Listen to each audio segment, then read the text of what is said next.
मुरली नायक वंदे मातरम वंदे मातरम वंदे मातरम वंदे मातरम जय भारत माता की जय।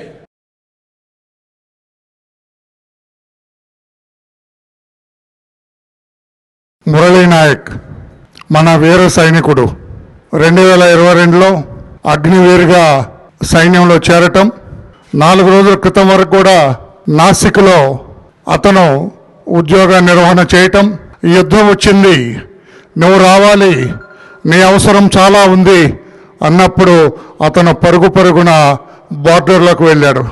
పాకిస్తాన్ ముష్కరులు ఈ టీంను చూశారు. అక్కడ వాళ్ళు బాంబులు వేయటం, ఈ బిడ్డ చనిపోవటం.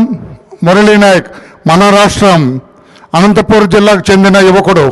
దెబ్బలు తగిలినా కూడా, ప్రాణం పోతుందని తెలిసినా కూడా తన చేతిలో ఉన్న తుపాకీతోటి ఆ పాకిస్తాన్ ముష్కర్ల మీద కాల్పులు జరిపి అక్కడే జై భారత్ అని చెప్పి అతను అసూలు బాయటం చాలా ఒక రకంగా సంతోషదాయకం. వీరోచితమైన మరణం పొందాడు. కానీ చిన్న వయసులో, అతి పిన్న వయసులో అతను ప్రాణాలు పోగొట్టుకోవటం కూడా ఇది పాకిస్తాన్ వాళ్ళందరూ కూడా దీనికి తగిన మూల్యం చెల్లిస్తారు. మీ అందరికీ నేను తెలియచేస్తూ ఉన్నా. ఏం పాపం చేశారని ఆ బిడ్డను చంపారని చెప్పి నేను అడుగుతున్నా. మీరు ఆ రోజున దుర్మార్గంగా మీ ఉగ్రవాదులు అక్కడికి వచ్చి వేలగాంలో ఆ యాత్రికులందరినీ చంపకపోతే, 29 మంది యాత్రికుల్ని మీరు మట్టి పెట్టకపోతే ఇదంతా జరిగేది కాదు. మా బిడ్డ ఈరోజు చనిపోయి ఉండేవాడు కాదు అని చెప్పి కూడా తెలియజేస్తున్నా. భారతీయులందరూ కూడా మనందరం కూడా ఆలోచన చేయాలా. చాలా కాలం నుంచి నేను రాజకీయాలు మాట్లాడదలుచుకోలేదు, పార్టీల గురించి మాట్లాడదలుచుకోలేదు. కానీ వారి పట్ల కొంచెం ఉదాసీనతంగా ఉండటం వల్ల, మనం కొంచెం పోనీలే అన్న ఆలోచన మనలో ఉండటం వల్ల ఈ రోజున పెచ్చు ఎగిపోయి ఇష్టం వచ్చినట్లుగా ఇంత మనం కఠినరు చేస్తే ఒక్క రోజులో పాకిస్తాన్ సంగతి తేల్చే అవకాశం మనకున్నది. అంత యుద్ధ సామాగ్రి మన దగ్గర ఉన్నది, ధీటైన మిలిటరీ మన దగ్గర ఉంది, సైనికులందరూ కూడా బలోపేతమైన సైన్య దళం మనకున్నది.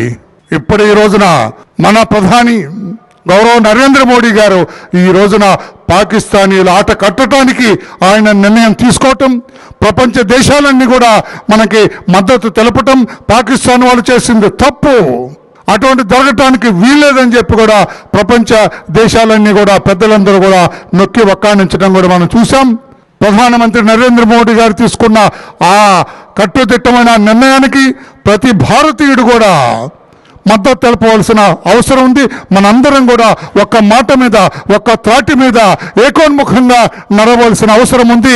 ఆ పాకిస్తాన్ పీచవలసిన అవసరం ఉంది. పాకిస్తాన్కి బుద్ధి చెప్పవలసిన అవసరం ఉంది. పాకిస్తాన్లో ఉన్న ఉగ్రవాదాన్ని అణచివేయవలసిన అవసరం ఉంది. అందుకోసం భారతీయులందరూ కూడా తరతమ భేదాలు విసర్జించి, ప్రాంతీయ భేదాలు విసర్జించి, భాషా భేదాలు లేకుండా, ప్రాంతీయ భేదాలు లేకుండా, రాజకీయ భేదాలు లేకుండా అందరం కూడా ప్రధాని మోడీ గారి వెనుక, దేశం వెనుక మనందరం నడవలసిన ఆవశ్యకత ఉందని చెప్పి కూడా మీ అందరికీ విఘ్నైన మీ అందరికి కూడా తెలియజేస్తూ మనందరం కూడా జాగ్రత్త ఉండవలసిన అవసరం ఉంది. మనందరం కూడా దేశంలో ఎలా జరుగుతుంది, యుద్ధం ఎలా జరుగుతుంది, మన వంతుగా మనం ఏం చేయాలి అని ఆలోచన చేయాలని చెప్పి కూడా తెలియజేస్తూ మన ప్రీతమ నేత మాన్యశ్రీ నారా చంద్రబాబు నాయుడు గారు కూడా ఆయన పదే చెబుతూ ఉన్నారు. నరేంద్ర మోడీ గారికి ఆయన తీసుకున్న నిర్ణయానికి మనందరం మద్దతు తెలపాలని చెప్పి కూడా ఆయన పదే తెలియజేస్తున్నారు. అలాగే మన యువనేత నారా లోకేష్ బాబు గారు కూడా ఆయన ఎక్స్లో పెట్టిన ఆ ట్వీట్ బ్రహ్మాండంగా దేశమంతా కూడా ఈ రోజున వైరల్ అవుతున్నది. అందరూ కూడా మనకున్నారు, ఒక నమో ఉన్నారు, ఆ అస్త్రం ఈ పాకిస్తాన్ పీచమడుస్తుందని చెప్పి మన లోకేష్ బాబు గారు చెప్పిన ఆ ట్వీట్ కూడా అందరికీ అర్థమవుతుంది. మన నేత చంద్రబాబు నాయుడు గారికి మనం మద్దతుగా ఉండవలసిన అవసరం ఉంది.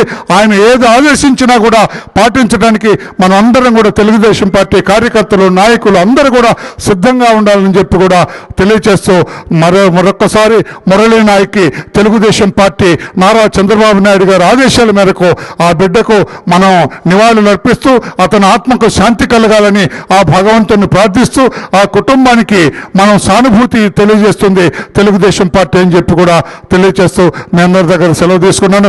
జోహార్ మురళీ నాయక్, జోహార్ మురళీ నాయక్, జోహార్ మురళీ నాయక్, జోహార్ మురళీ నాయక్.